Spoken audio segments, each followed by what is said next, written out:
हाय, मैं हूं शिवाजी साटम और आप मुझे एसीपी प्रद्युमन के नाम से जानते हैं। For more episodes of CID, subscribe to Sony Pal and hit the bell icon. Good evening guys, कैसे हैं आप? आज की शाम आप जैसे संगीत प्रेमियों के नाम एंड आई मेक श्योर आज की शाम रॉकी एंड बैंड के साथ आप लोगों की बहुत ही यादगार शाम होगी। तो हो जाइए तैयार रॉक एंड रोल करने के लिए रॉकी के गानों के साथ।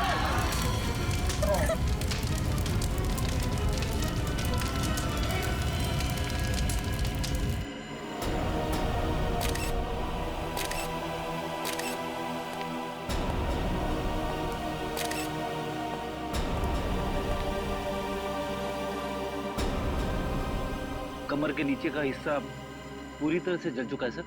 शरीर के ऊपर के हिस्से में घाव वगैरह भी नहीं है।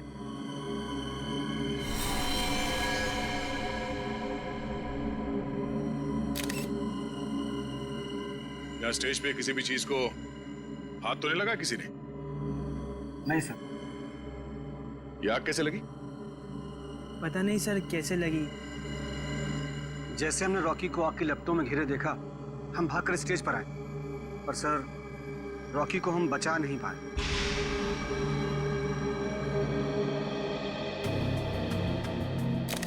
आप लोगों ने किसी को ये आग लगाते हुए देखा? नहीं सर। या कोई जलती हुई चीज स्टेज पे फेंकते हुए देखा किसी को? बड़ी अजीब बात है, स्टेज के बीचों बीच अचानक आग कैसे लग सकती है? इस स्टेज में कुछ है। एक काम करो, स्टेज को अच्छी तरह से चेक करो।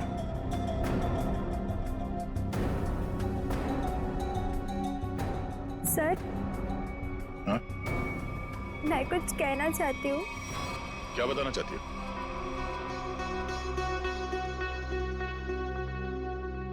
पर यहाँ नहीं, आप आइए मेरे साथ। चलिए।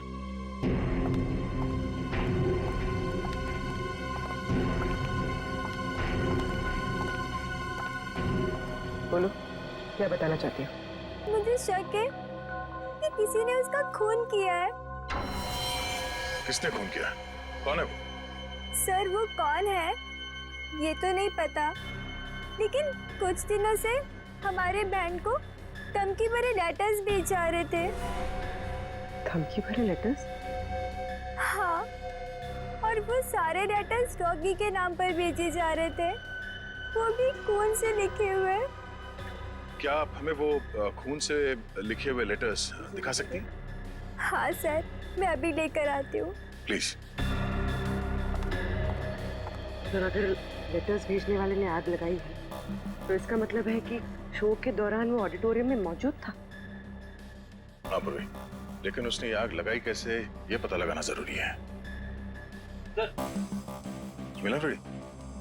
सर, ये देखिए, नीचे से एक वायर का तार निकला हुआ है। तार निकला हुआ है स्टेज के नीचे से?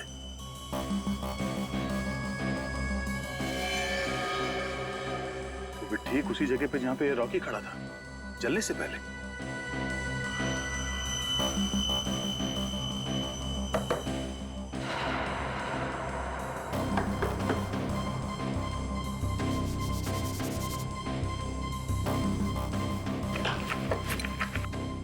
स्क्रू ड्राइवर देना।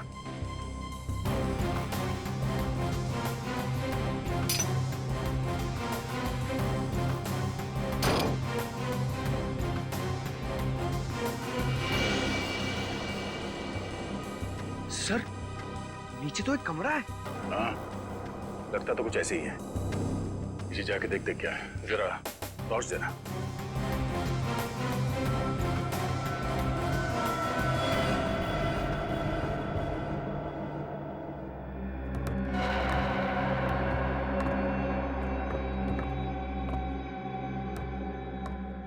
अरे, ये कैसा छुपा हुआ कमरा है सर?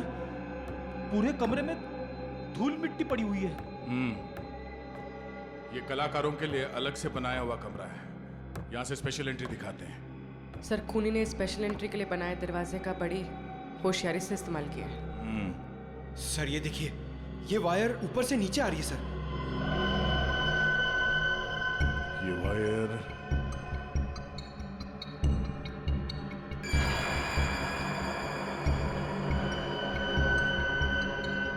ये क्या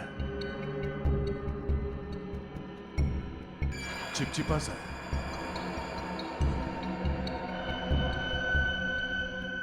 ये तो रबर सोल्यूशन है। सर रबर सोल्यूशन यहाँ पर? हाँ, यहाँ पे क्यों? ओह, अब समझ में आया ये सारा मामला है क्या। क्या सर? ये सब रॉकी को मारने का प्लान था। ये इलेक्ट्रिक वायर भी ये रबर सोल्यूशन। रॉकी को मारने का प्लान? वो किसे? बताता हूं फ्रेडी, पहले ये देखते हैं कि ये इलेक्ट्रिक वायर जाता कहां है।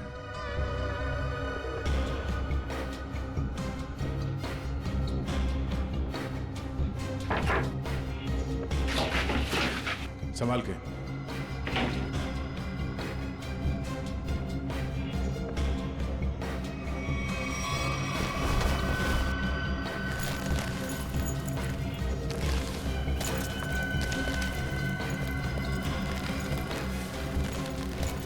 सर ये तो बैक स्टेज एरिया है। वो देखिए, एक्स्ट्रा ड्रम्स और गिटार भी दिख रहे हैं।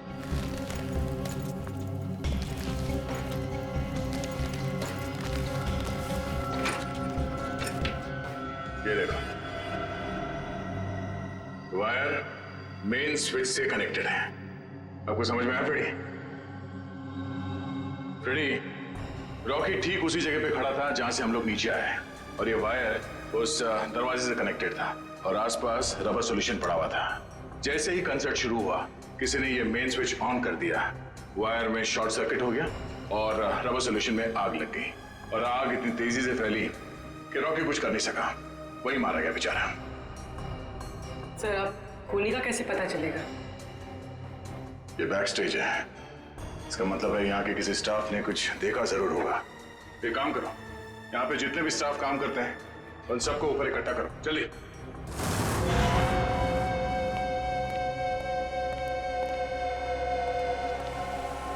सब लोग आ गए?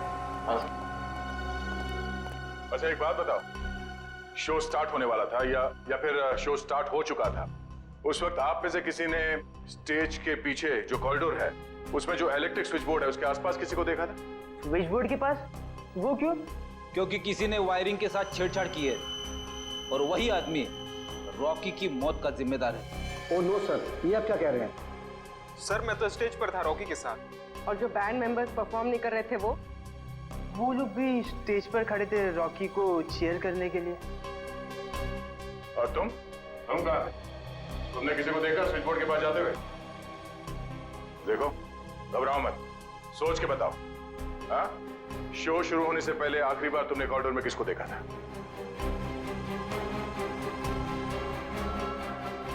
सर इसे देखा था मैंने सर। करण, ये तुम क्या बोल रहे हो? सर मैं झूठ नहीं बोल रहा हूँ, इसे ही देखा था मैंने कॉरिडोर में यहाँ। अब बताओ मिस्टर करण, तुम कॉरिडोर में गए थे या नहीं? सर हाँ मैं गया था, लेकिन क्या करने गए थे तुम वहाँ? हाँ? तुम्हें शो में परफॉर्म नहीं करना था? सर मेरा गला खराब था और मुझे पता था कि मैं गा नहीं पाऊंगा, इसलिए मैंने डिसाइड किया था कि मैं रॉकी के साथ परफॉर्म नहीं करूँगा सर। लेकिन मैंने रॉकी को नहीं मारा है सर। अच्छा सर कॉरिडोर में और स्टेज के आसपास सीसीटीवी कैमरे लगे हुए। रेडी, तुम और पंकज सीसीटीवी की रिकॉर्डिंग चेक करो, पता चल जाएगा ये आदमी सच बोल रहा है या झूठ। सर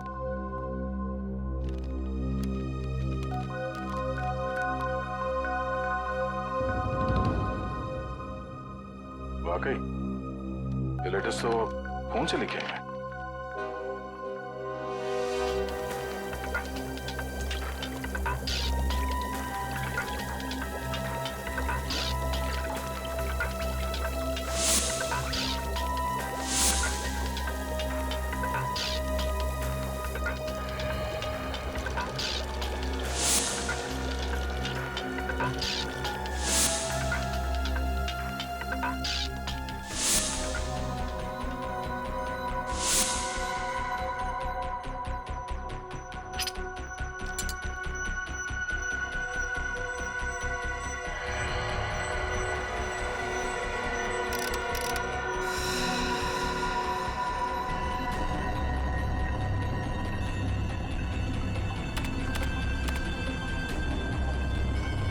माय गॉड, कमाल है यार, लोग धमकी देने का भी क्या क्या तरीका निकालते हैं।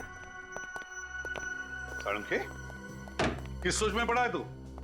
बॉस, ये जो लेटर्स हैं ये खून से लिखे गए। तो इसमें कौन सी अजीब बात है? अजीब बात ये है बॉस कि ये जो खून है वो इंसान का नहीं है, जानवर का खून है। जानवर के खून से? हाँ, ये लेटर्स भेड़ के खून से लिखे गए हैं बॉस, भेड़ के खून से। भेड़ के खून से? और क्या पता चला? ये लेटर्स मैंने अच्छी तरह से स्टडी किए हैं। जिस किसी ने भी ये लेटर्स लिखे हैं वो बहुत ज्यादा पढ़ा लिखा इंसान है। सालुंखे साहब, ये रॉकी के शरीर पे जले हुए के अलावा किसी और चोट या घाव का निशान? नहीं सचिन, इस रॉकी के शरीर को मैंने अच्छी तरह से चेक किया है और किसी किस्म का कोई निशान नहीं है। इस रॉकी का शरीर आधा जल चुका था और जलने की वजह से इसकी मौत हुई। सर, जिसने भी ये धमकी भरे लेटर्स भेजे हैं, सर वही खूनी है क्या?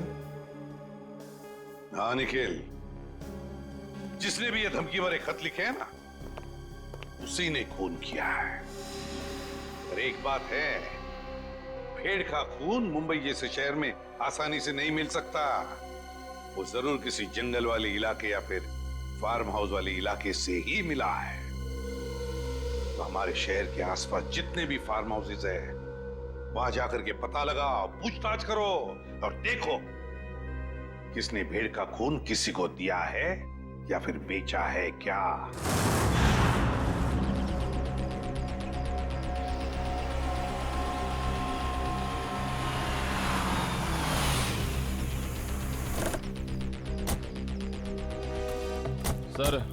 सर शहर के आसपास 2 ही फार्म्स हैं जहाँ पे भेड़ बकरियां पाली जाती हैं। एक पनवेल में है सर, जहाँ में कुछ पता नहीं चला। दूसरा ये है सर। चलो देखते हैं, शायद यहीं से कुछ पता चल जाए। सर, ये आदमी जो भी हो, उसने वो चिट्ठी भेड़ के खून से क्यों लिखी? पूर्वी, आदमी बहुत चालाक है। ये सब उसने हमें गुमराह करने के लिए किया है। वो देखो, उस आदमी से पूछते हैं। भाई साहब, ओ भाई साहब, क्या भेड़ आप ही पालते हैं? हाँ, हम ही लोग पालते हैं। पर आप लोग? हम लोग सीआईडी से। सीआईडी? जी हाँ, सीआईडी। आपसे कुछ पूछताछ करनी थी। देखिए, घबराइए मत। पूछिए, क्या पूछना चाहते हैं आप लोग? अच्छा, ये बताइए कि आपसे भेड़ खरीदने तो बहुत लोग आते हो, क्या कोई भेड़ का खून खरीदने आया था आपसे? भेड़ का खून? जी हाँ, भेड़ का खून। नहीं साहब, ऐसा तो कोई आदमी नहीं आया। अपने इन आदमियों से पूछिए जो काम कर रहे हैं, शायद इन्हें कुछ पता हो।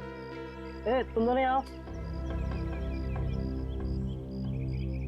जी साहब। अच्छा, ये बताइए कि आपसे कोई भेड़ का खून खरीदने के लिए आया था क्या? देखो, घबराओ मत, जो कुछ तुमको पता है सब कुछ सच सच बताओ। साहब, वो कुछ दिन पहले एक आदमी भेड़ का खून लेने आया था साहब। क्या? तुमने मुझे क्यों बताया? गलती हो गई, माफ कर साहब। वो उसके लिए उसने मुझे बहुत पैसा दिया था। बोला था कि कुछ दवाइयाँ बनाना, इसके लिए उसे भेड़ का खून चाहिए साहब। क्या तुम उसे पहले से जानते थे? नहीं, मैं पहली बार मिला था। उसके बारे में और कुछ याद है तुम्हें? उसका पहनावा या उसकी कोई आदत? हाँ, उसके पास एक महंगा फ़ोन था। वो बार बार फ़ोन को ही देख रहा था साहब। ऐसा फ़ोन मैंने कभी नहीं देखा। ऐसा क्या था उस फोन में? नीले रंग का फ़ोन था, उस पर स्टार बना हुआ था साहब, और उसके पीछे कुछ एल जैसा लिखा हुआ था साहब। 5-6 दिन पहले लोकम नाम की इंटरनेशनल कंपनी ने एक ऐसा फ़ोन लॉन्च किया है। अखबारों में उसकी काफ़ी चर्चा भी हुई थी। फिलहाल शहर में एक ही आउटलेट है इसका जहाँ ये फ़ोन मिलता है, लोखंडवाला में। रुक ना, एक मिनट सर।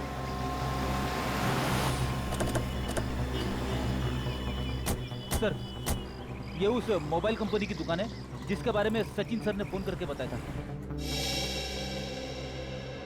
सुनिए भाई साहब, हमें एक मोबाइल के बारे में कुछ जानकारी चाहिए जो हाल ही में मार्केट में आया है आपकी कंपनी का। कहीं आप लोकम की बात तो नहीं कर रहे हैं? हाँ, लोकम का नीले रंग का फोन, पीछे एल लिखा हुआ और आगे स्टार बना हुआ। कहीं आप इस फोन की बात तो नहीं कर रहे? हाँ, इसी फोन की बात कर रहे हैं। बोलिए साहब, क्या जानकारी चाहिए? सबसे नया मॉडल है, 10 दिन पहले लॉन्च हुआ है। आपको चाहिए तो अभी से बुक कर दूं? नहीं, हमें खरीदना नहीं, हमें ये पता करना है कि ये फोन किन किन लोगों ने खरीदा है। हमें उनकी लिस्ट चेक करनी है। और क्यों साहब? देखिए, हम सीआईडी से और एक खून के सिलसिले में तहकीकात कर रहे हैं। जी बिल्कुल। अभी तक हमने सिर्फ 12 पीसी बेचे हैं, कस्टमर का रिस्पॉन्स देखने के लिए।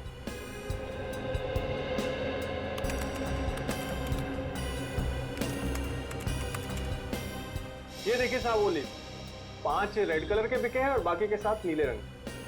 नीले रंग के फोन जिन लोगों ने खरीदे हैं उनके लिस्ट चेक करनी है। ये रही साहब लिस्ट। चेतन?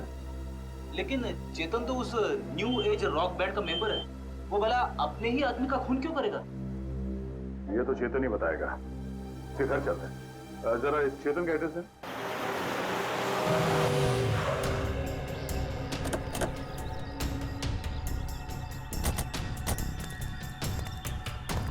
सर, घर तो बंद है। अब कहाँ ढूंढेंगे चेतन को? घर के अंदर।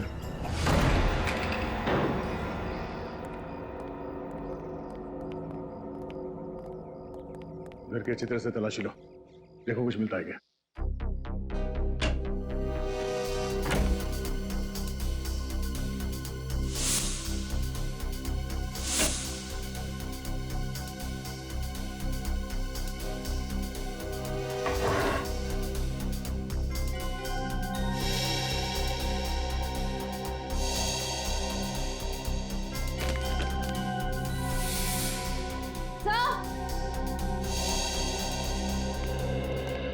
सर, डस्टबिन में फटे हुए कागज हैं।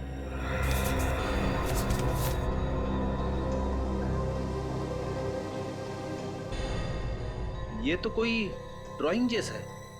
लगता है चेतन ने कोई ड्राइंग बनाई होगी और घर से निकलने से पहले इस कागज को फाड़ के चला गया होगा। टुकड़ों को जोड़ के देखते हैं, पता चल जाएगा इस चेतन ने क्या ड्राइंग बनाई थी।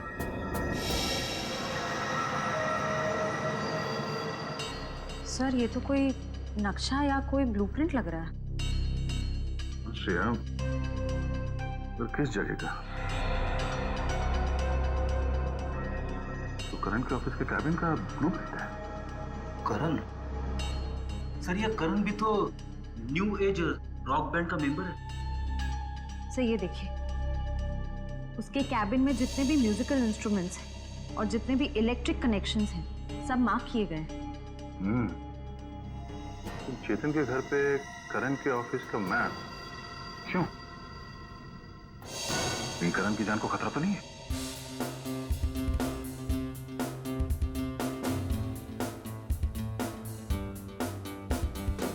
रॉकी सर की बहुत याद आती है। उनकी आवाज में एक अलग ही जादू था। हाँ यार, वो एक अच्छे कलाकार ही नहीं बल्कि एक अच्छे इंसान भी थे। सीआईडी यहाँ हमारे ऑफिस? करण कहाँ है? बात क्या है सर?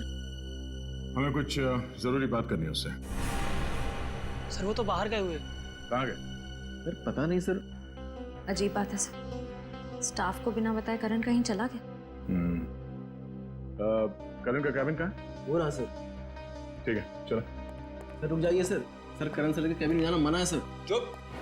चुपचाप मुंह बंद करके यहाँ पे खड़ा रहे। सीआईडी के काम में दखल देने का अंजाम जानते हो तुम?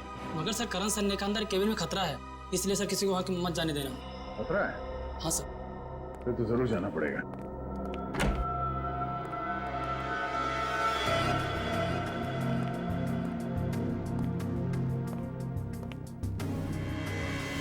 सर, ये कैबिन तो बिल्कुल वैसा ही है जैसा उस ब्लूप्रिंट में था जो हमें चेतन के घर से मिला था। हाँ श्रेया, सारे म्यूजिकल इंस्ट्रूमेंट्स वैसे ही रखे गए जैसे उस नक्शे में मार्क किए गए थे। लेकिन क्यों? जरा देखो कुछ मिलता है क्या?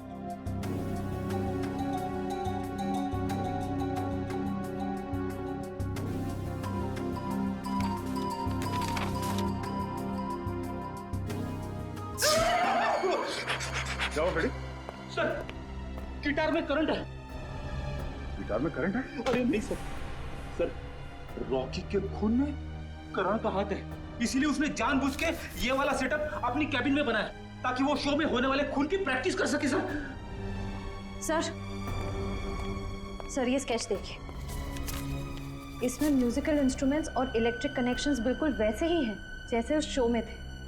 स्टेज और बैक स्टेज में भी सब ऐसे ही फिट किया गया था। ये सारा मामला समझ में आ रहा है। करण और चेतन इन दोनों ने मिलकर रॉकी का खून किया है। मगर सर, करण सर ऐसा क्यों करेंगे सर? वो तो पता चल ही जाएगा। पहले ये बताओ, इस कैबिन में करण के साथ कोई और भी आया था? नहीं सर, वो तो हर वक्त काम में बिजी रहते थे। दिन रात अगले शो की तैयारी में ही लगे रहते थे। सर, उन्हें तो किसी से मिलने की फुर्सत तक भी नहीं थी। पर सर, उसने कहा था कि उसका गला खराब था, इसलिए उसने रॉकी के साथ उस शो में परफॉर्म नहीं किया। वो सब एक झूठ था। उसने हमारे सामने नाटक किया। उसने रॉकी का खून किया और रॉकी को रास्ते से हटा दिया, और अब अपना अलग से शो प्लान कर रहा है। करण का अगला शो कहाँ है? सर, पूना में। पुणे में?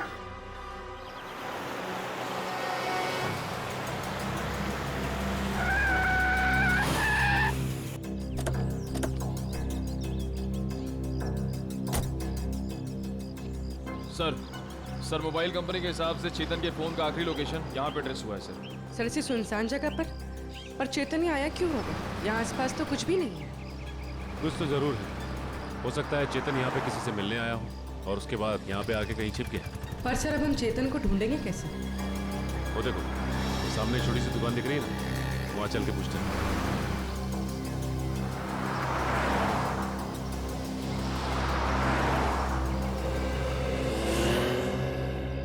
कहिए साहब, क्या लेंगे? चाय, कॉफी या फिर गर्मा गर्म समोसे?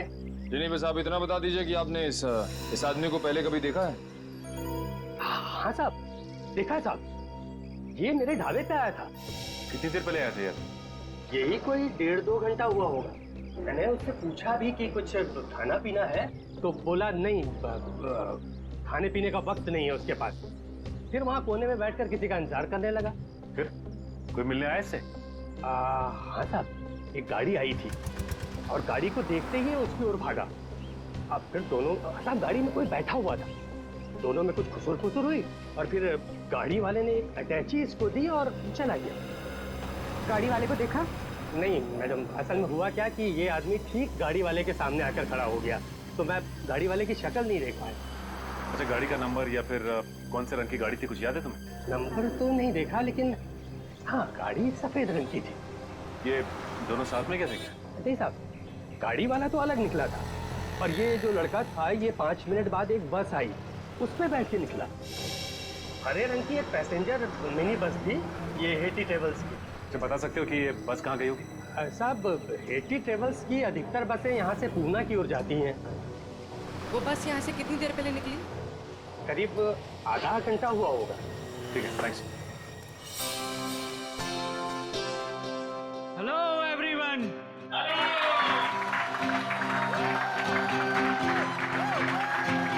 तो आखिरकार वो दिन आ ही गया जिस दिन का आप सबको बेसब्री से इंतजार था। तो अपने दिलों को थाम के बैठिए, क्योंकि अब आपके सामने आ रहे हैं आपके दिलों की धड़कनों को तेज करने the one and only mister Karan.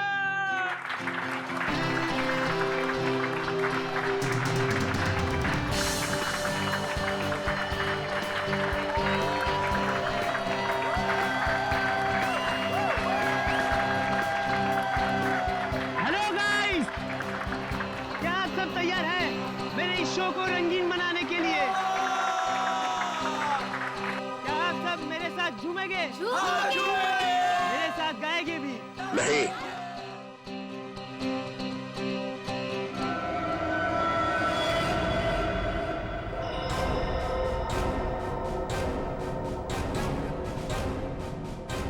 CID यहाँ? हाँ, आप लोग सब प्लीज बाहर जाइए। हम करण जी का शो अकेले में देखना चाहते हैं। टेंशन लेने की जरूरत नहीं है, तुम्हारे पैसे तुम्हें मिल जाएंगे। चलो चलिए चलिए। नहीं नहीं, ये नहीं हो सकता। रुक जाइए आप सब लोग। ये मेरे जिंदगी का पहला शो है। मैं लोगों को बता देना चाहता हूँ, मैं ही नंबर 1 रॉकस्टार हूँ। तुमने तो कहा था कि तुम्हारा गला खराब है, अब तुम गाओगे कैसे? वही तो, बेसुरा गाने से तुम्हारा नाम खराब हो जाएगा। देखिए, वो तो मैंने कुछ नहीं किया। तुमने हमसे झूठ बोला कि तुम्हारी तबीयत ठीक नहीं है। इसीलिए तुम रॉकी के साथ स्टेज पर नहीं थे। पर सच तो ये है कि रॉकी को तुमने मार डाला और अब खुद रॉकस्टार बनने चले हो, हैं?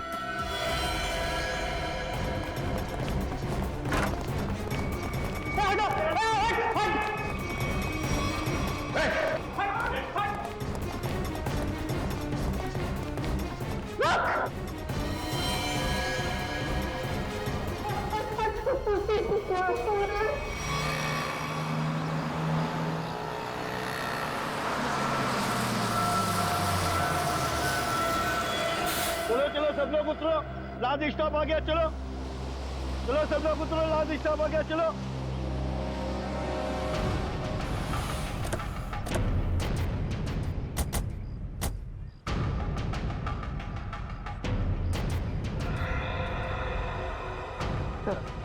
हो रहा है चेतन, बस से उतर रहा है।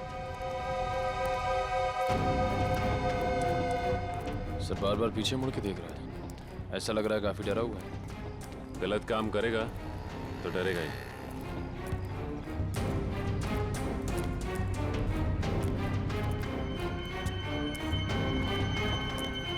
ठीक है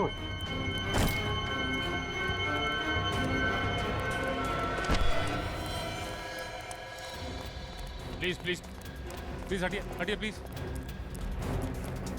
माय गॉड, ये तो मर गया। मर गया? अचानक क्या हो गया इसे?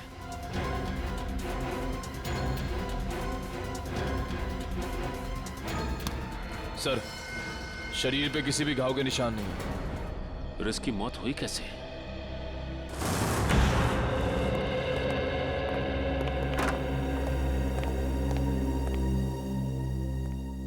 बताओ करण, एक कलाकार होने के बावजूद भी क्यों किया तुमने ये, है? क्यों किया?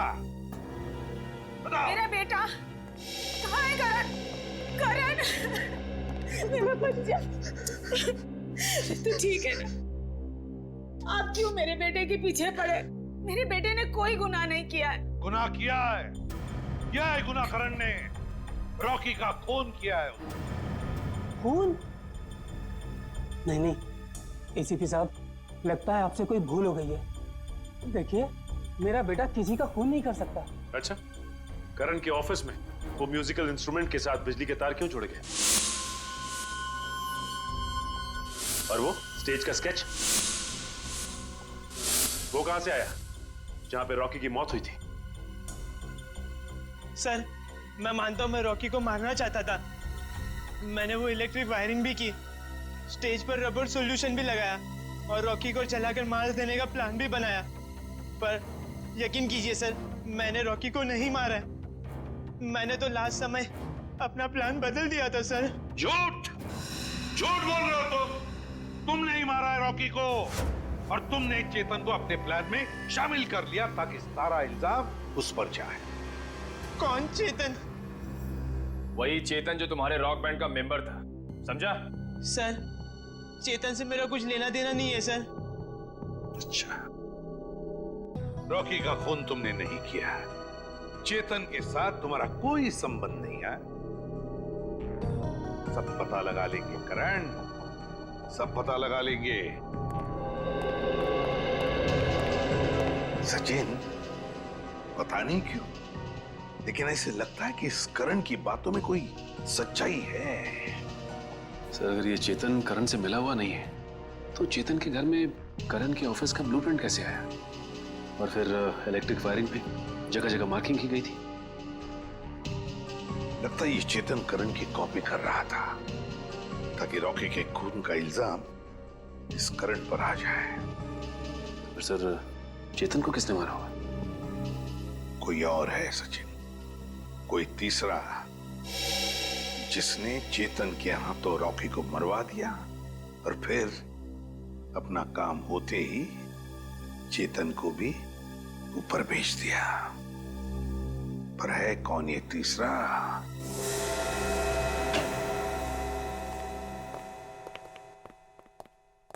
सौन के रेजिग्नेशन दे दे, इस्तीफा दे दे। क्यों दे दूं भाई इस्तीफा? क्योंकि तुझे अब तक पता नहीं चला कि चेतन को मारा कैसे। तुम्हें कैसे मालूम नहीं पता लगा पाया है? अरे यार आधी बात पता चल चुकी है। तो फिर बता ना जल्दी। देखो इसकी मौत जहर देने की वजह से हुई है। क्या जहर दे के? हाँ जहर दे। अब जहर कैसे दिया गया है इस बात का पता लगना बाकी है। अभी पता लगता नहीं यार, 1 मिनट रुको ना यार तुम।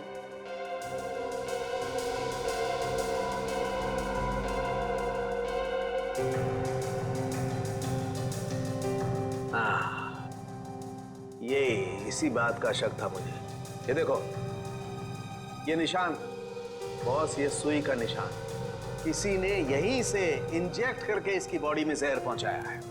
लेकिन सर चेतन तो हमारे सामने बस से उतरा, बिल्कुल ठीक ठाक था। और जब हमने इसका पीछा किया तब भी बिल्कुल ठीक ठाक था। और सर वो मरा भी हमारे सामने, हमने तो नहीं देखा किसी को उसे इंजेक्ट करते हुए।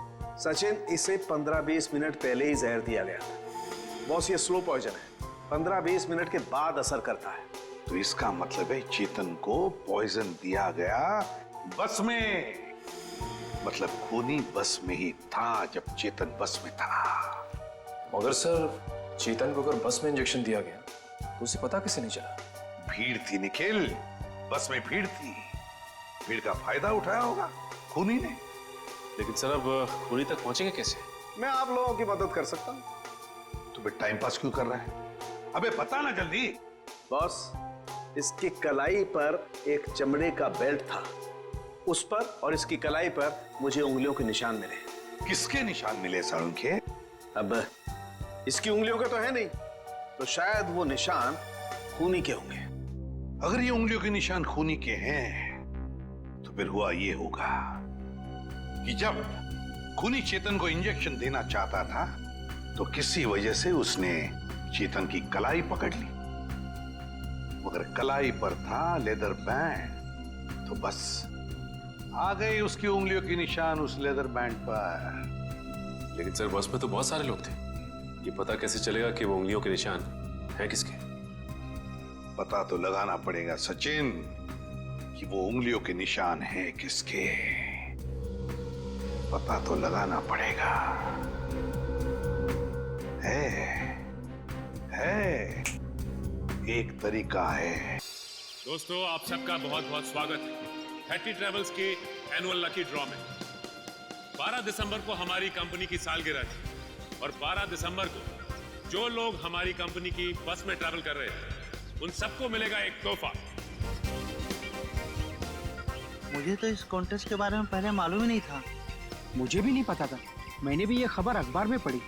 देखते हैं आज सरप्राइज गिफ्ट क्या मिलता है। और उनमें से किसी एक लकी आदमी को मिलेगा जैकपॉट, जो कि है 2 लाख रुपए का।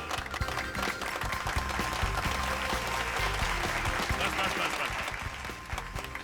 लेकिन उससे पहले आपको एक छोटा सा काम करना होगा और वो है ये फॉर्म, साधारण सा फॉर्म, वो आपको भरना होगा।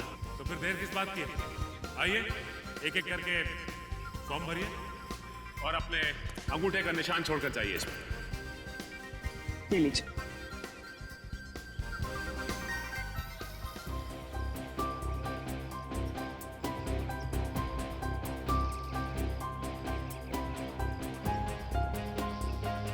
मैडम ये सारे के सारे फॉर्म स्कैन कर लो, नेट पे डालेंगे ना?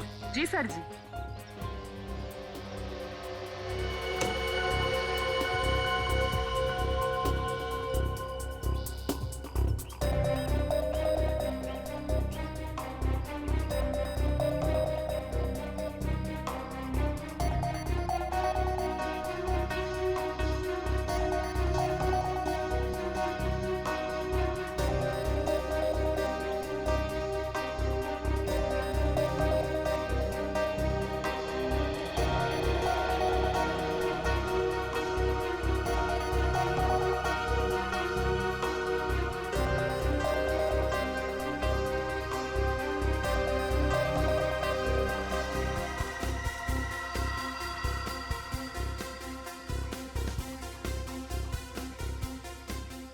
सर जी ये लीजिए, ये मिल गया आपका लकी विनर का नाम। आइए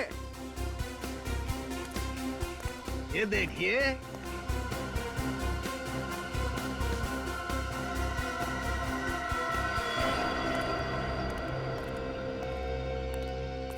दोस्तों आप सबका इंतजार अब खत्म हुआ। अब हम घोषित करने जा रहे हैं विनर का नाम, जो कि है मिस्टर जगन। मैं जगन हूं, मैंने जगन जीत लिया। मुझे विश्वास ही नहीं हुआ, मैंने 2 लाख रुपए जीते। 2 लाख! सर कहाँ लेना है? आपके लिए हमने और भी कुछ सोच के रखा। उससे भी बड़ा सर? उससे भी बड़ा क्या सर? जेल का। जेल? जगन बाबू, सारी जिंदगी जेल में रहने का इनाम। ये कैसा मजाक है? मैं जेल क्यों जाऊंगा? मैंने ऐसा क्या किया है सर? चेतन का खून किया है, जहरीली सुई चुभोकर। चेतन? मैंने खून?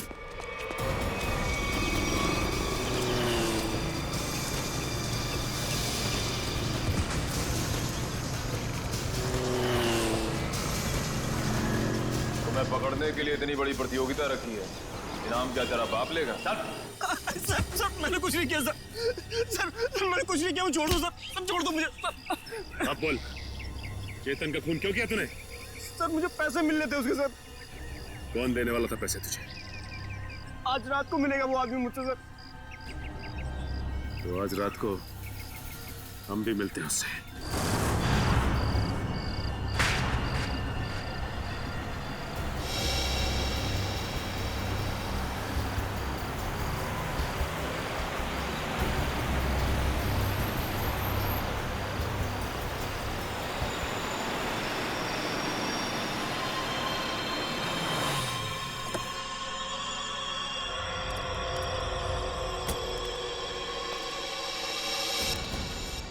सलाम सेठ।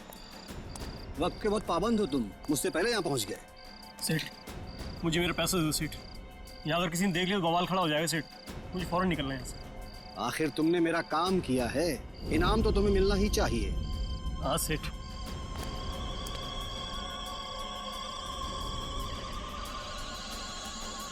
ये रहा तुम्हारा इनाम, देखना चाहोगे?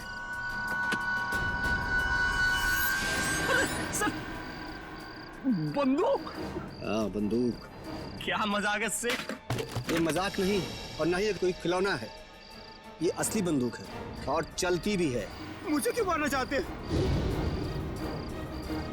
मैंने तो हेल्प की आपकी। इसीलिए तो अब तुम मेरे लिए खतरा बन चुके हो और मैं खतरों को पालता नहीं हूँ, उन्हें खत्म कर देता हूँ। फिनिश। बाय जगन।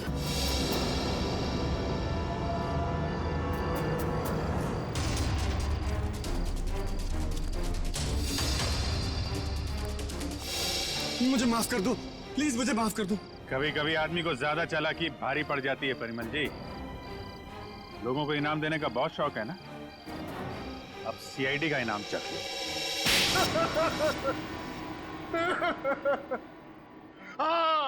हाँ मैंने ही मारा रॉकी और चेतन को। क्यों? हाँ? क्यों मारा तुमने रॉकी और चेतन? तुम तो रॉक बैंड के गुरु थे ना? गुरु? क्यों? क्योंकि उनकी वजह से मैंने अपना बेटा खोया था। उसकी मौत का बदला लिया है मैंने। मौत का बदला? मतलब? क्योंकि उनकी वजह से मेरे बेटे ने आत्महत्या की थी। वो कैसे? मेरा बेटा बहुत अच्छा गाता था, उसकी आवाज में जादू था। बहुत जल्दी वो बहुत पॉपुलर होने वाला था। बस ये रॉकी और करण जलते थे उससे। इन दोनों ने मिलकर मेरे बेटे का कैरियर बर्बाद करने का प्लान बनाया। इन्होंने उसे कोई ऐसी ड्रग्स खिला दी जिससे वो बीमार पड़ गया। उसका गला खराब हो गया। धीरे धीरे करके उसने गाना ही छोड़ दिया और डिप्रेशन में चला गया। फिर एक दिन इन सब हालात से तंग आकर उसने आत्महत्या कर ली। आप इतने यकीन के साथ कैसे कह सकते हैं कि ये सब कुछ रॉकी और करण ने किया? मेरे बेटे के मरने के बाद एक दिन मैंने रॉकी और करण की बातें सुन ली थी, मगर उन्हें नहीं पता था कि मुझे उनकी असलियत पता चल चुकी है। और इसलिए तुमने रॉकी को मार डाला। हाँ, मगर रॉकी को मारने का प्लान करण का था और ये बात मुझे पता चल गई थी। मैं हमेशा करण पर नजर रखे हुए था। और चेतन? चेतन को क्यों मार डाला? क्योंकि रॉकी को मारने का सारा काम मैंने चेतन से ही करवाया था। वो इलेक्ट्रिक करंट का तार भी उसी ने लगाया था। चेतन मेरे बारे में सब कुछ जानता था। मुझे डर था कि कहीं वो मेरे बारे में आप लोगों के सामने मुंह न खोल बैठे, इसलिए मैंने उसे भी मार डाला। तुम्हारे बेटे के साथ जो कुछ भी हुआ बहुत गलत हुआ, लेकिन इसका मतलब ये नहीं कि बदले की आग में तुम दो लोगों की जानें लो। तुमने बहुत बड़ा जुर्म किया है और इस जुर्म की सजा तो सिर्फ फांसी ही है, फांसी।